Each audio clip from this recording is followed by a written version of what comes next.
Hey guys, STTM here, and in today's video, we got the official 2025-2026 NBA predictions. So yeah, guys, but before we get into it, make sure that you like, subscribe, put on notifications, and comment on the video, as it lets me know what you think, gets me more recommended, and if you put on notifications, you will literally be updated on the latest STTM videos that you do not want to miss.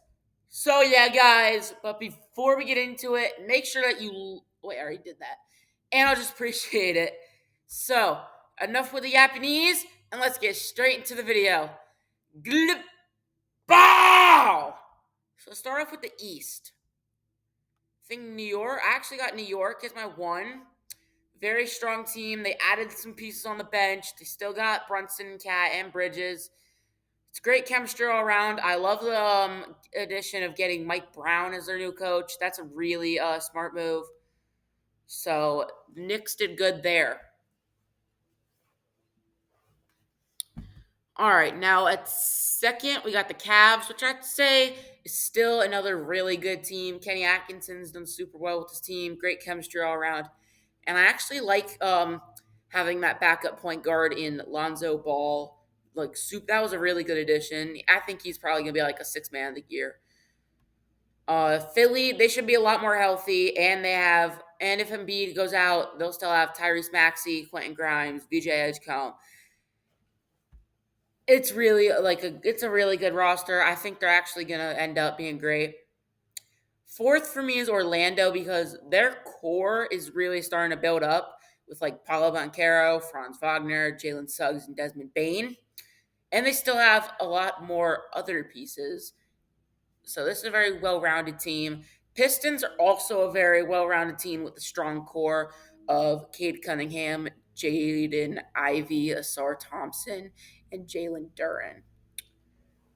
Milwaukee, I do expect to regress because Dame is going to be gone, but they'll still have Giannis. And also, I do like that Miles Turner addition. It really improves out the defense. So this is my top six for the East. Playing, I'm going to have the Hawks. I actually have the Celtics here. That's going to look insane because they were like the top. They were top two last season. They were second in the East. But Jason Tatum's going to be out for the whole year, and they traded away Kristaps Porzingis and Drew Holiday. So they're actually going to be weaker. Pacers are going to be a little weaker too because a really clutch guy like Tyrese Halliburton is actually going to be out all year. So that is going to hurt their team. And then I have the Heat still at 10. They did get Norman Powell to add to their core with they're going to have a big three with Tyler Hero, Bam Adebayo, and Norman Powell. But I still expect them to be 10 because I still believe that these teams are all better. 11's Toronto. I think they're going to be just short of the postseason. Charlotte, they're in mid rebuild, but I expect them to make a jump. Chicago is finally going to be starting their rebuild, so I'm glad about that. Washington and Brooklyn are just really bad, so there we go. All right, now let's look at the West. First is OKC. I'd say that is a pretty obvious take because that is like a really good team, super team built through chemistry, not free agency signings.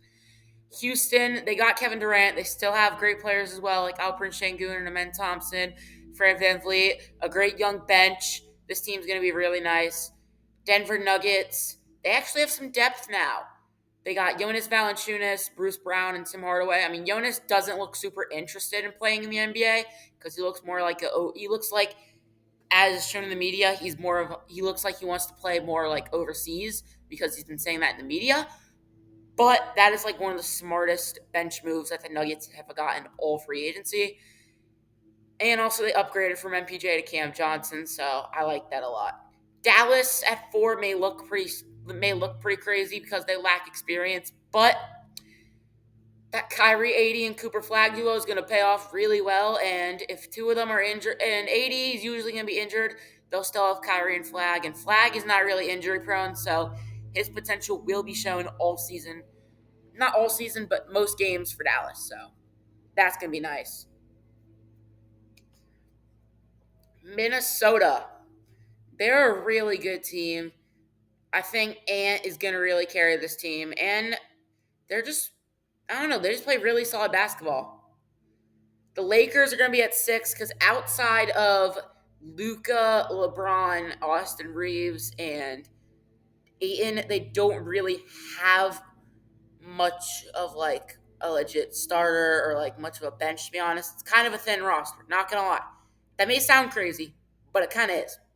7, this is going to be a huge jump because Spurs were all the way at 13, but they're going to be at 7th because Wemby should be more healthy. De'Aaron Fox should be more healthy. So that's going to be a really good duo. And they're going to have Dylan Harper, Stephon Castle, and Devin Vassell, and a really improved bench. So I don't know, man. Expect this team to have like a big jump of season. Clippers are going to be at 8. I'm not. The only reason I have them at 8 is that I'm not really too sure with Kawhi Leonard's health.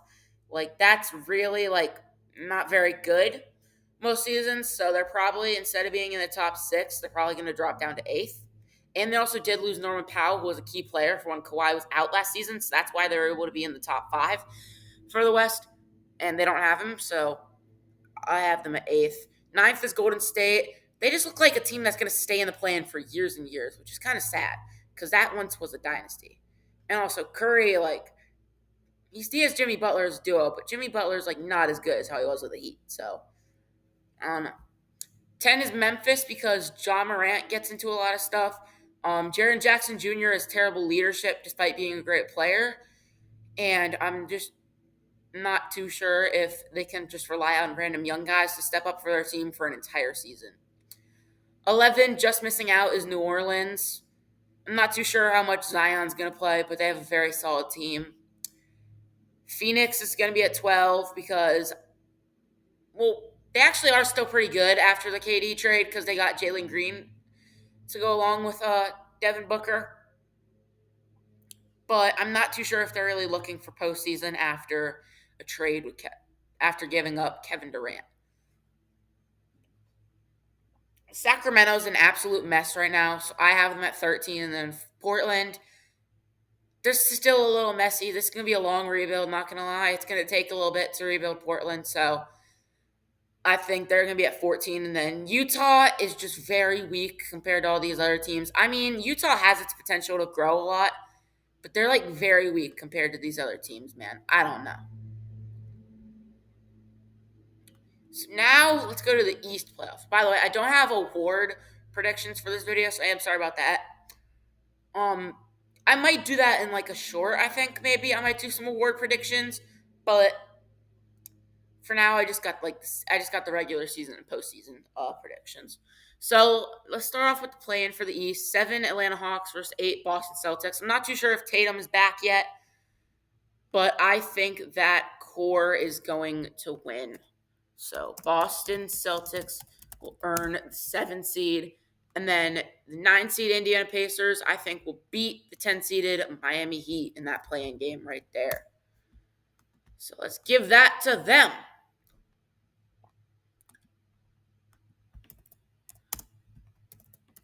So now for the final game of the play-in, we got what was the 7 seed, the Atlanta Hawks, and the 9 seed Indiana Pacers.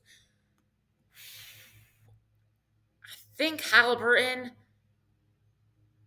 without Halliburton, they're really like, I mean, Halliburton doesn't really say he's that great if you look at stats, but if you watch him, you'll find out that he's really that good. But I'm going to give this one to Atlanta. It's crazy how the defending East Conference champions is not going to make the finals. It's a great chemistry team, but Atlanta looks like they're building up even more chemistry, especially because of that Kristaps addition. Now let's look at the West playoff. The 7-seeded San Antonio Spurs versus the 8-seeded LA Clippers. Now for LA, I'm not too sure what Kawhi's deal is. They're still going to have Harden. John Collins is like honestly not that great of a player. They have a little bit of depth, so they could still work out a good game versus the Spurs, but I have the Spurs pulling off the win here. And I have all three Texas teams officially making the playoff. All right, now the next game is going to be the Golden State Warriors versus the Memphis Grizzlies. I'd say for this, it's going to be a toss up for sure, but I am going with Golden State. And then I think I'm actually going to have Golden State. Literally in one of my community posts, I had the Clippers going to the West Conference Finals, and like a guy absolutely flamed me and said like the video that was like not reasonable. And looking back, looking at their whole roster and everything, and how they did last season, and like watching some of their tape, yeah, that's valid. That's a valid take. All right, now for the first round of the playoff, I'm going to the East first. Got the New York Knicks taking on the Atlanta Hawks. I expect this to be a full-on sweep. Knicks in 4. Cavs Celtics. I think this is where Tatum actually might come back. I don't expect this to be an upset, though. They're going to have a bounce-back season because Tatum being out for the season and losing Kristaps and Holiday. So, I got the Cavs in 6 still, though. Sixers Bucks. As much as it is Doc Rivers in playoff games, I'm actually going to be giving the Bucks the win here. I'm just not too sure how this Sixers team does in playoff. So they're gonna get eliminated. And then between Orlando and Detroit, I like Detroit a lot more than I do like Orlando. So that's what that's gonna be looking like. OKC versus Golden State. I have the Thunder in 5. Golden State's actually a pretty solid team still, but I got the Thunder. They're just a great team, man.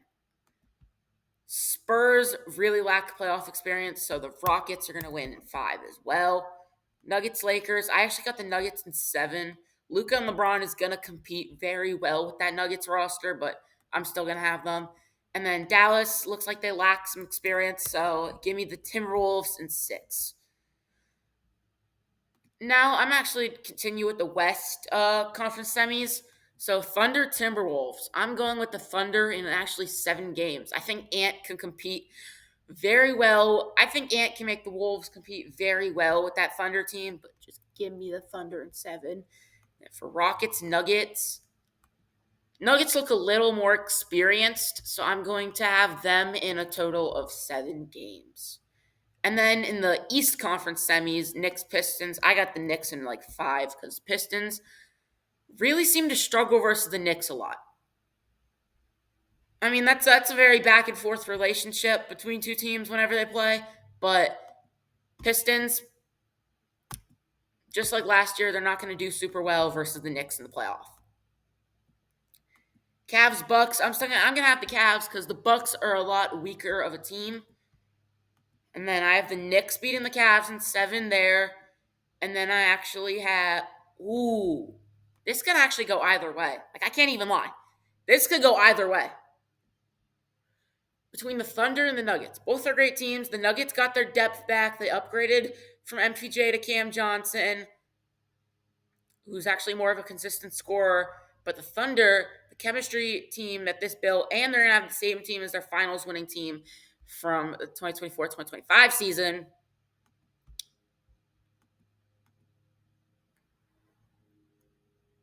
I'm going to do it. I'm going to go with the Thunder.